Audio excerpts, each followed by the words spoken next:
This is the Oxford EQ, a fully decramped 5-band parametric EQ that uses the exact same algorithms as the legendary OXF-R3 digital console. It's renowned for its transparency and its incredibly low noise and distortion. It has high and low pass filters with variable slopes that go up to 36 dBs per octave. One of the great things about the Oxford EQ is it comes with 4 different EQ types. Let's take a look at them. So type 1 sounds a bit like 80s console, a bit like an SSL 4000 for example. Its boost and cut are identical. We call it a reciprocal curve. If we move to type 2, it's similar to type 1, but you'll notice that the cut is a lot tighter than the boost. So this would be very useful for taking out problem frequencies.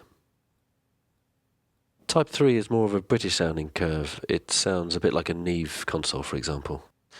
And type 4 is kind of a mastering EQ, has very, very wide curves, so it's great for gentle fills and cuts, perfect for mastering.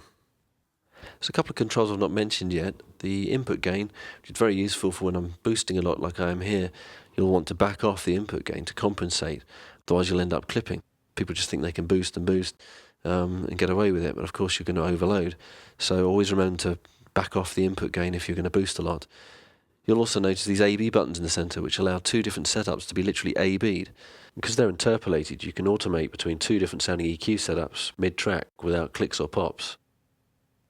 So let's have a listen to this guitar track. We've got 2 different EQ setups, and we can A-B between the 2 and see which we like the best.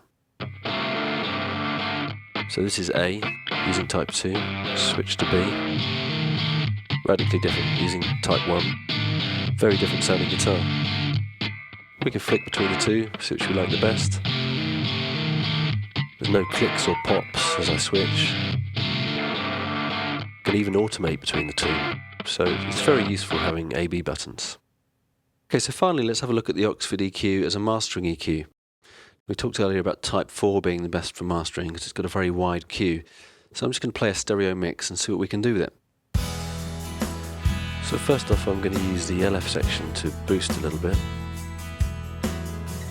I'm going to use it as parametric actually, around 70-80 Hz. I'll exaggerate a little bit just for demonstration purposes. I probably wouldn't boost this much normally. And I just want to roll off a lot of the real sub to clean it up, because we're not going to need anything down there anyway. I'm using 18 dBs per octave and just something like that. I've got a nice lift here, but then it's just rolling off all the inaudible, nasty rumbles. Should be fine. Now there's a lot of kind of boxiness here. Actually, I'm going to lower that Q because it's very wide. There's a bit of boxiness around this mid-level. I just need to create a bit of space there, so try and find it. I'm going to reduce this Q. So I'm going to boost it a little bit so I can find it. It's around sort of 450, 500 Hz. Something like that. I'm going to cut that. Exaggerate it again. Make a nice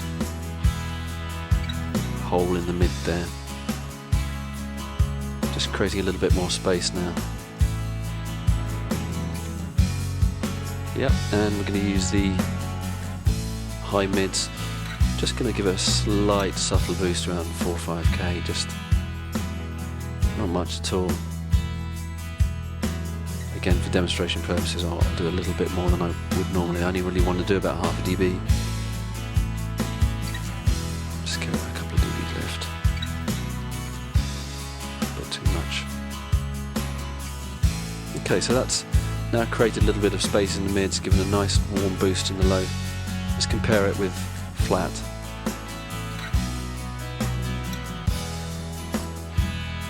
And now with EQ. Yeah, nicer. A lot nicer. So with very little effort we've managed to clean up the track. Everything has its own space, sounds more rounded. So that's the much loved Oxford EQ. Very transparent, natural sounding equalizer. So to summarise, the Oxford EQ is a 5-band fully parametric EQ with variable HF and LF filters which go up to 36 dBs per octave. Its algorithms are taken directly from the Sony OXF-R3 digital console. It has 4 different EQ types in one plugin: automatable A/B switches, a fully decramped HF response, and ultra-low noise and distortion.